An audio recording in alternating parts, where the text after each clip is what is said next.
Good morning, my loves. For the next few weeks, we're not going to be meeting in person because of coronavirus. So I wanted to record some YouTube videos for you guys as we start our new unit. So our new unit for the next few weeks is going to be the case of Adnan Syed. So it is a court case from 1999, where an 18-year-old girl named Heyman Lee was found dead. And her boyfriend at the time, Adnan Syed, was accused of her murder.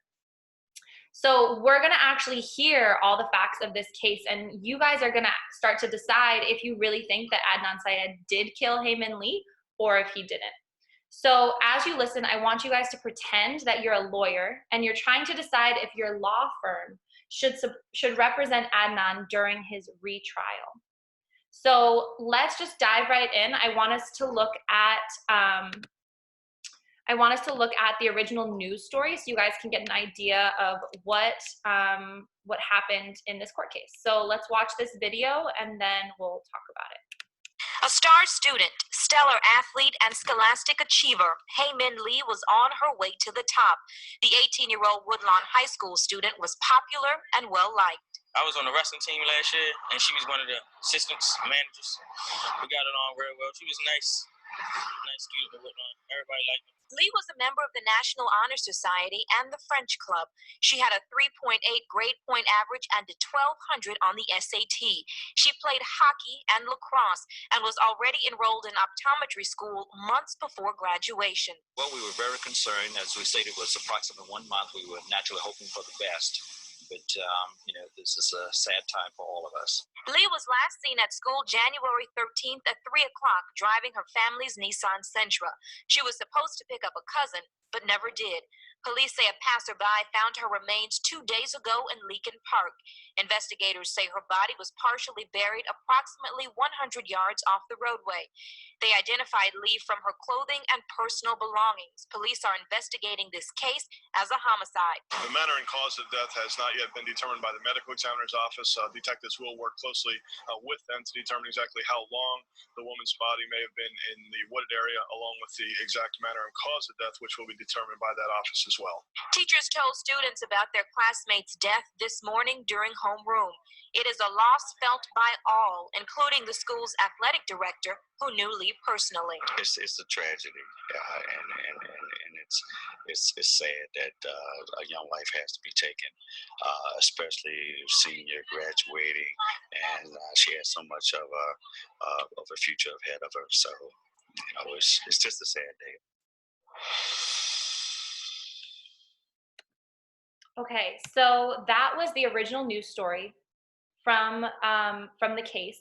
And as you can see, Heyman Lee was murdered, and they're not exactly sure who did it. So now what we're going to do is we're going to listen to something called a podcast. An ABC News exclusive, that serial podcast captivating millions. Sorry. We're going to listen to something called a podcast. A podcast is kind of like when you guys listen to music on like Spotify or SoundCloud. Basically, it is almost like a news story, but without any pictures. So it's only audio, it's only listening. So we're gonna listen to this podcast. It's called Serial. And they actually start to dig into all the details of the case. And this is what we're going to use to decide if Adnan Syed really did kill Heyman Lee, or if you think that he was falsely accused and he is an innocent man. So let's go ahead and listen to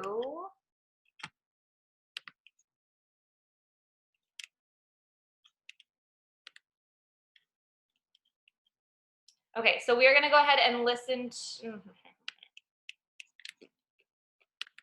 okay, so we are going to go ahead and listen to this podcast called Serial.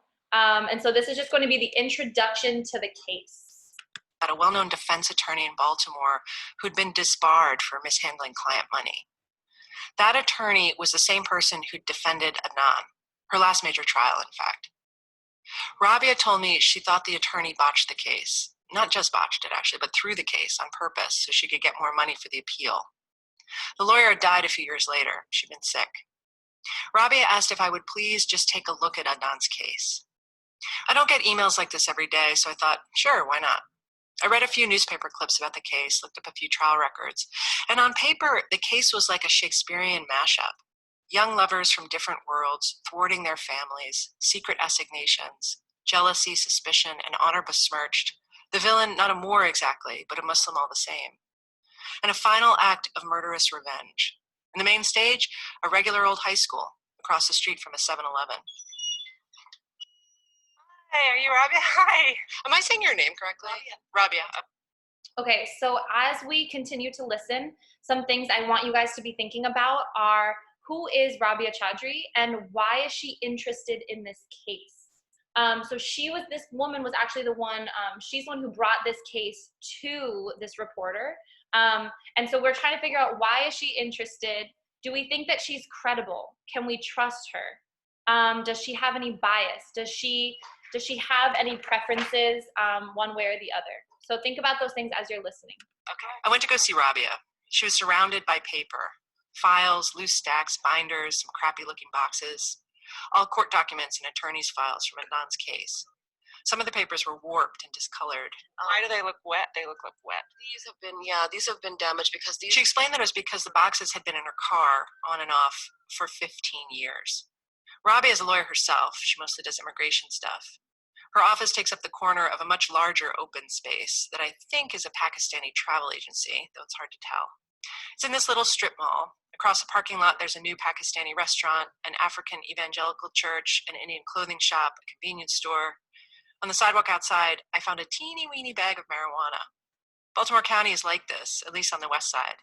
It's where a lot of middle-class and working-class people go, many immigrants included, to get their kids out of the badass city, though the badass city is close by. Rabia's 40, she's short, and she's got a beautiful round face framed by hijab. She's adorable looking, but you definitely shouldn't mess with her. She's very smart and very tough, and she could crush you. Her brother Syed was at Rabia's office too the first time I went.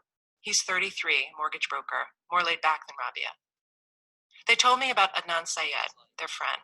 Not just a good kid, but an especially good kid. Smart, kind, goofy, handsome. So that when he's arrested for murder, so many people who knew him were stunned. He was like the community's golden child. Oh, really? Talk more about that. He was an honor roll student, volunteer EMT. He was like on the football team. He was a star runner on the track team. He was the homecoming king. He led prayers at the mosque. So he was, everybody knew Adnan to be, somebody who's going to do something really big. I later fact-checked all these accolades, of course, and learned that Rabia was mostly right, though she sometimes gets a little loosey-goosey with the details. Adnan was an EMT, but he didn't volunteer. He was paid for it. He was on the track team, but he wasn't a star. He did play football, and he did lead prayers on occasion. He wasn't homecoming king, but he was prince of his junior prom, and this at a high school that was majority black. They picked the Pakistani Muslim kid. So you get the picture. He was an incredibly likable and well-liked kid. This conversation with Rabia and Syed, this is what launched me on this year-long, obsession is maybe too strong a word, let's say fascination with this case. By the end of this hour, you're going to hear different people tell different versions of what happened the day Haley was killed. But let's start with the most important version of the story, the one Rabia told me first, and that's the one that was presented at trial. The state's case against Adnan went like this. He and Hay had been going out since junior prom, but Adnan wasn't supposed to be dating at all. Adnan was born in the US, but his parents are from Pakistan, and they're conservative Muslims. No drinking, no smoking, no girls, all that. Saad and Rabia's parents are the same way. Their families are friends. But even though Adnan and Saad and their buddies were Muslims, they were also, shall we say, healthy American teenagers who were going to do. Okay, so I want to pause there for a second.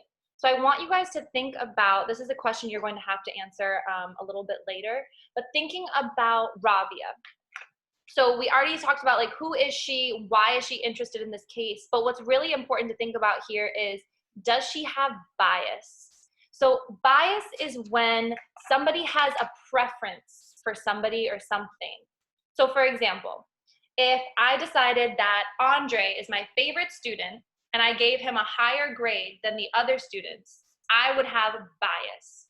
So when we're hearing about Rabia and how she feels about Adnan and about the case, I want you guys to think about, does she have bias? Can we trust her?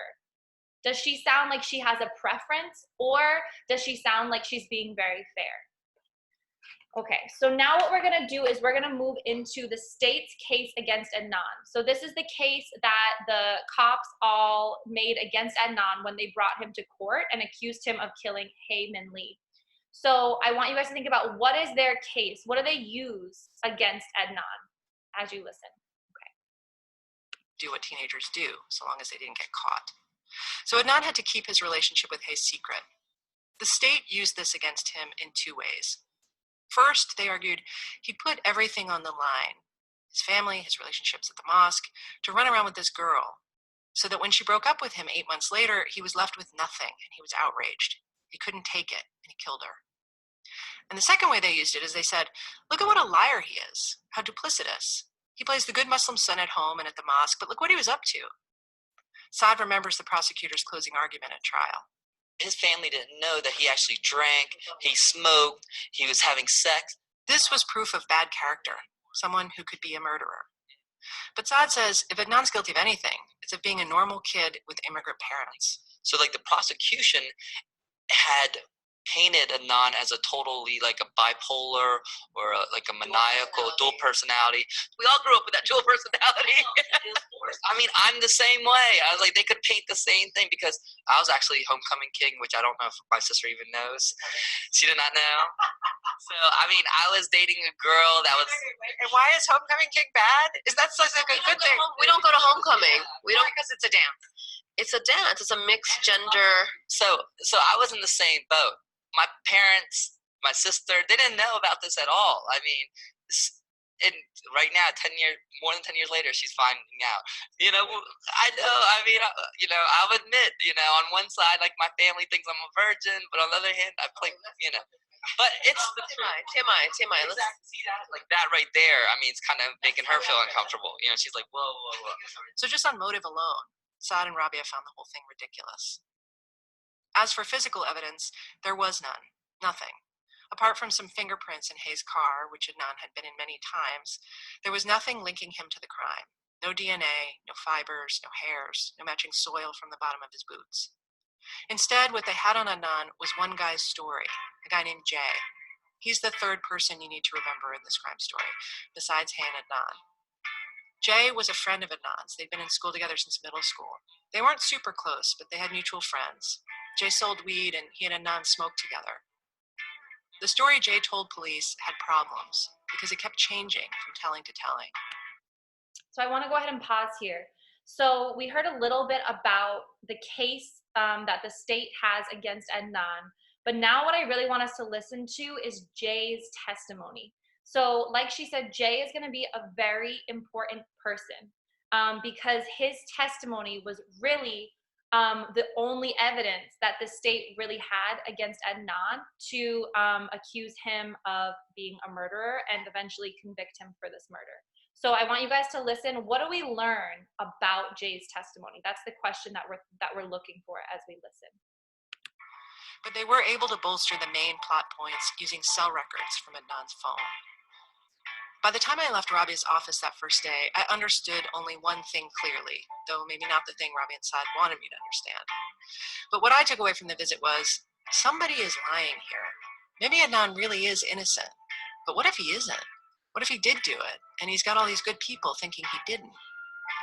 So either it's Jay or it's Adnan, but someone is lying, and I really wanted to figure out who.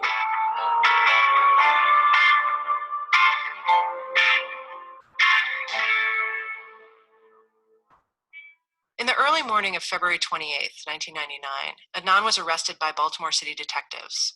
He was asleep in his bed when they showed up at his house. They took him straight from his untidy bedroom to an interrogation room at Homicide downtown. What Adnan didn't know is that just hours before they picked him up, the cops had interviewed his friend Jay. This is a taped interview of Jay, black male, 19 years of age. We're at the offices of Homicide, specifically the Colonel's conference room. The police recorded 2 taped interviews with Jay, and I'm going to play you the second one from a couple weeks later, only because the sound quality is much better. Just a warning that the tape is a little upsetting to hear in parts. Why don't you go ahead and tell us what you know about the death of Hae Lee? Okay. had left out, went shopping with a friend of mine, an ex-friend of mine, Adnan. We had a conversation.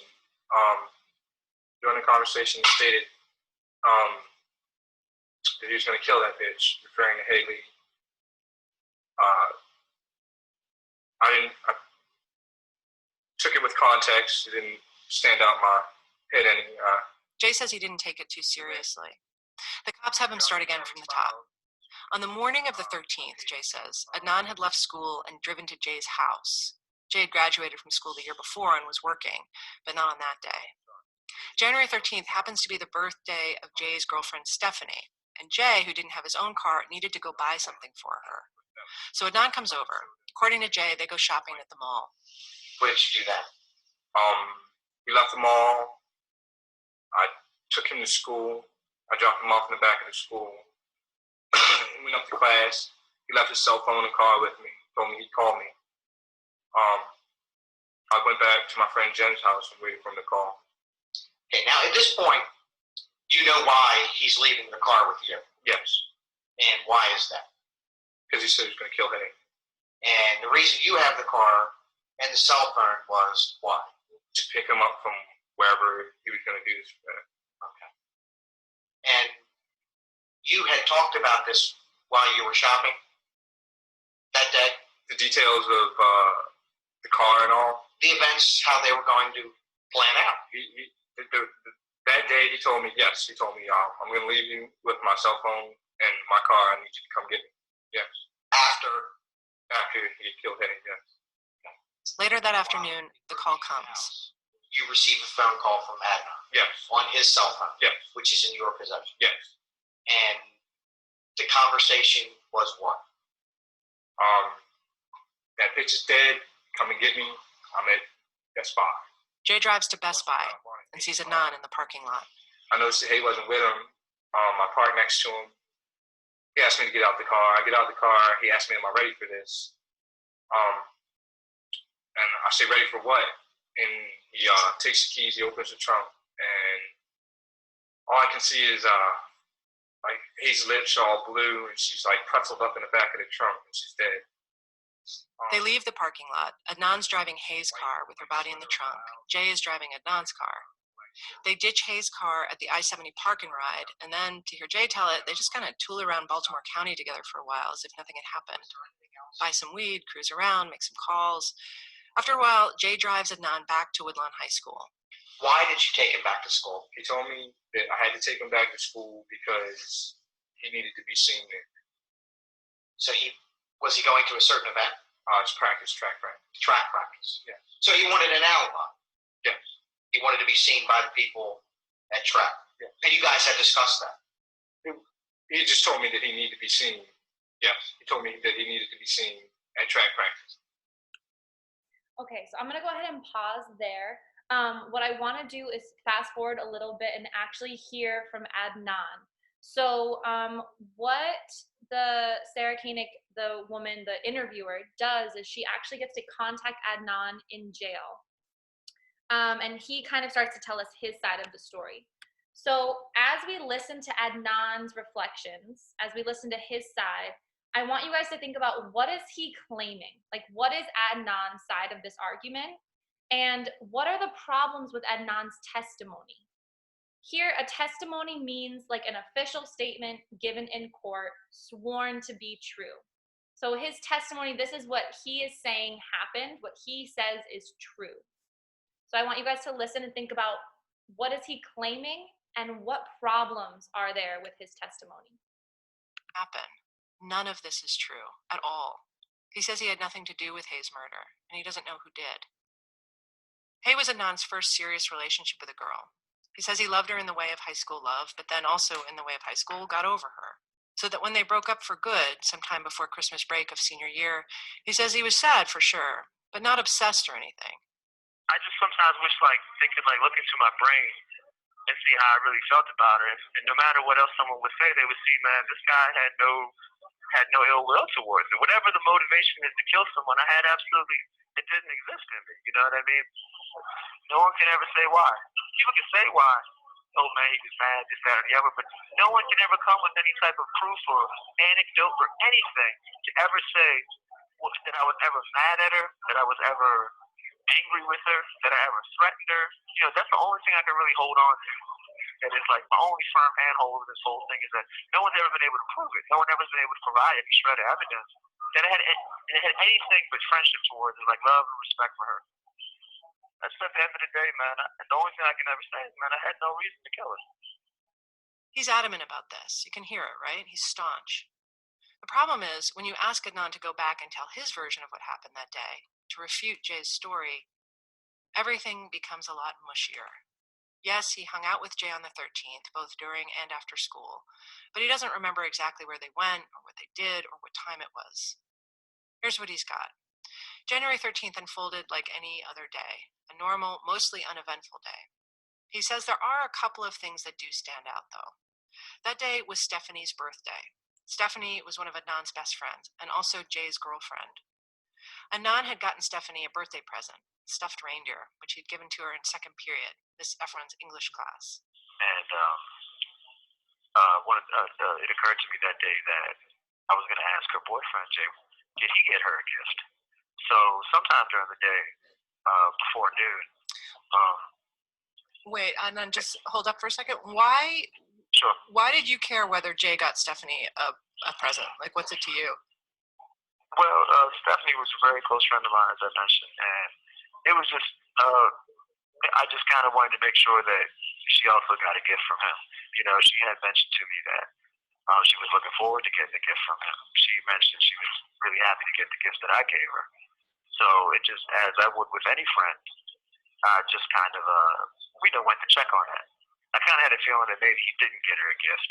And I had free periods during school, so it wasn't like, you know, it was not abnormal for me to leave school to go do something and then come back. So I went to his house and I asked him, you know, did you happen to get a present for Stephanie? He said no. So I said, if you want to, you can drop me back off to school. You can borrow my car and you can go to the mall, get her a gift or whatever, and just come pick me up after track practice that day. So then what happened? Well, then when school was over, I would have went to the library. I know that I usually check, well, I didn't usually check, but if I was going to check my email, it would be using the library computer. You know, sometimes I would go there because track practice didn't start until around maybe 3 o'clock or 3:30ish. So it didn't start right after school. So there was a period of time of almost like an hour and some change. You know, that was kind of free time. This hour and change after school, this is the crucial window. This is the time when the state says Hay was killed. School got out at 2:15. People remember seeing her after her last class, heading to her car. According to Jay's story and the cell phone records, she was dead by 2:36 p.m. So sometime in those 21 minutes, between 2:15 and 2:36, she was strangled. So that's obviously the same window Adnan needed to account for. To quote Adnan, my case lived and died in those 21 minutes. So where does Adnan say he was? Well, maybe the library, but nobody testified to that at trial. Then to track practice. He does remember being at track one day when it was snowing, which might have been that day. The coach testified that Adnan probably was there, but he can't be 100% sure because, as a rule, he didn't take attendance. After school is when his memories become non-specific. Usually we did this, or we probably would have done that. Probably track practice would have ended, like I say, 4:30. Jay did come to pick up Adnan after track. That part Adnan seems to more or less remember. It was Ramadan, so Adnan would have been fasting all day and hungry. It probably would have been close to time for me to break fast. He would have came to pick me up, and we would have went to go get something to eat, and then we would have smoked some weed after, right? And then I would have had to have been home by like around 7, 8 o'clock, right? Or usually like the last 10 nights of Ramadan, my father would spend the night at the mosque. So a lot of times I would take him food. Like my mother would make food for him, and I would take it like usually before 8 o'clock, right? Because that's the last evening prayer. Did you ever leave the campus before the end of track practice? Did you ever? No. Okay. No. You're sure? I want to say that I'm 99% sure. Okay. The reason why I can't say 100 is because, I mean, I do kind of understand that it comes across I don't know if it does or doesn't, but it seems like I remember things that are beneficial to me, but things that aren't beneficial to me, I can't remember. It's just that I don't really know what to say. But, beyond the fact that a lot of the days that I do remember, it's bits and pieces that comes from what other people have said, that they remember, right? And it kind of jogs my memory. Right? Yeah, I don't really know what to say, and I completely understand how that comes across. I mean, the only thing I can say is, man, it was just a normal day to me. There was absolutely nothing abnormal about that day to me. Adnan knows better than anyone how unhelpful this all is, how problematic, because it plays both ways. If he's innocent, right, it's any other day. Of course he doesn't remember. But you can also read it as, how convenient, he doesn't remember the day. So no one can fact check him or poke holes in his story, because he has no story. I definitely understand that someone could look at this and say, oh man, he must be lying. It's so coincidental that he doesn't remember what he did at this particular time. I mean, I completely understand that. And I get that. That's, like I said, that's the hardest thing I've dealt with for these past 15 years is that if there's nothing tangible I can do to remember that day. It's the truth. There's nothing I can do, to make me remember. I poured through the transcripts. I looked through the telephone records. I mean, it's just, what else can I do? There's nothing I can do. So it's just, perhaps I'll never be able to explain it. And it is what it is. If someone believes me or not, I have no control over it. Okay, so we're going to listen to one last piece of this interview. We're going to hear from someone named Asia McClain, and she's also really important to this story. So I want to fast forward a little bit, and we're going to hear from Asia McClain and then kind of wrap up. Were you floored? Wait, what? I mean, what? I wasn't floored at the time because I thought if this girl wrote and the attorney, what criminal defense attorney is not going to check out a potential alibi? So I asked him, I said, do you have a copy of those letters? He said, yeah, I have a copy. I said, send me a copy. Adnan sends the letters to Rabia, and here's what she reads. The first letter, the first of two, is dated March 1st, 1999. That is one day after Adnan was arrested. At the top of the letter, she notes, I just came from your house an hour ago. Dear Adnan, I hope I spelled it right. I'm not sure if you remember talking to me in the library on January 13th, but I remembered chatting with you. She says, quote, we aren't really close friends, but I want you to look into my eyes and tell me of your innocence. If I ever find otherwise, I will hunt you down and whip your ass. Okay, friend? At the bottom, she added a little note. My boyfriend and his best friend remember seeing you there too. That's letter number one. Then the next day, on March 2nd, she writes Adnan another letter. This one's typed, it's chattier. She talks about the gossip at school, the bits and pieces of evidence about the crime that are circulating, what the students are saying, what the teachers are saying, about her visit to his house. Quote, your brothers are nice. I don't think I met your mother. I think I met your dad. Does he have a big gray beard? They gave me and Justin soda and cake. There's a whole bunch of people at your house. I didn't know who they were. I also didn't know that Muslims take their shoes off in the house. Thank God they didn't make me take mine off. My stinky feet probably would have knocked everyone out cold.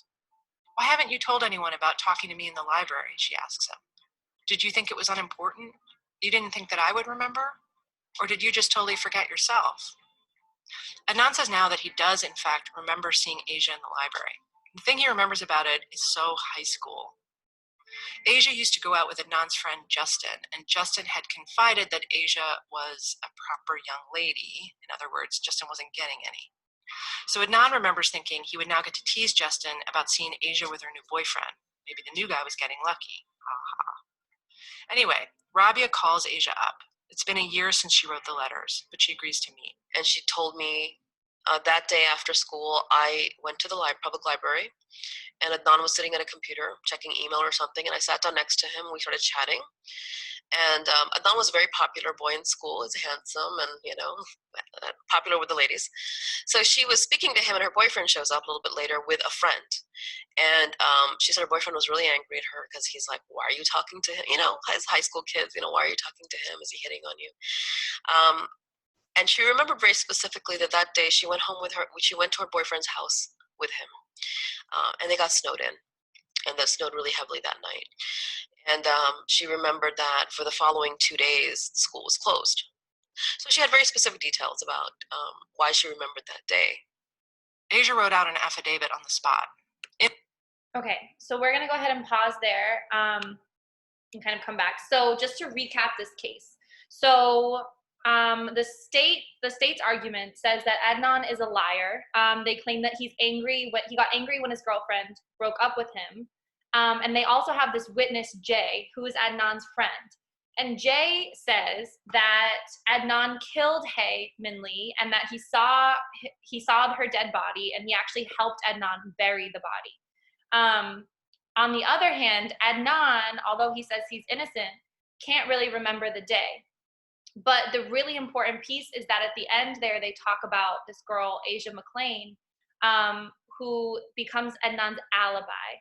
Alibi means that she says that she was with Adnan at the exact time that Hae Min Lee was killed, so that therefore Adnan could not have killed her. So I want you guys to think about this. We're going to be talking about this for a while and reading a couple more things about it. But just as you are right now, I want you guys to remember that when we started this, we said that you guys are going to be like a lawyer. So we're pretending that you're a lawyer and you have to decide if you think Adnan might be innocent, if you think he is guilty, and if you think he deserves to have a retrial, meaning that he deserves to go back to the judge to decide if he's actually innocent or guilty. So when we're done watching this, I'm going to have you guys go back to Google Classroom and go ahead and actually kind of like vote. And I want to kind of get an idea. Do you guys think that Adnan is innocent, but you're unsure who killed Hae Min Lee? That's your first option. Your second option is you think that Adnan is guilty. He did it. 3, you're undecided and you need more evidence. Or 4, do you think that he's actually innocent, but you're not entirely sure who did it? So I want you guys to start thinking about those things, and then through Google Classroom, you guys are going to be answering some questions for me. Well, that's it for today. I love you all very much. I miss you guys. If you guys have any questions, you can text me on Remind. You can message me on Google Classroom, message me on Instagram. It's up to you. But I love you, and stay safe and healthy, and I will post another video soon. Bye, my loves.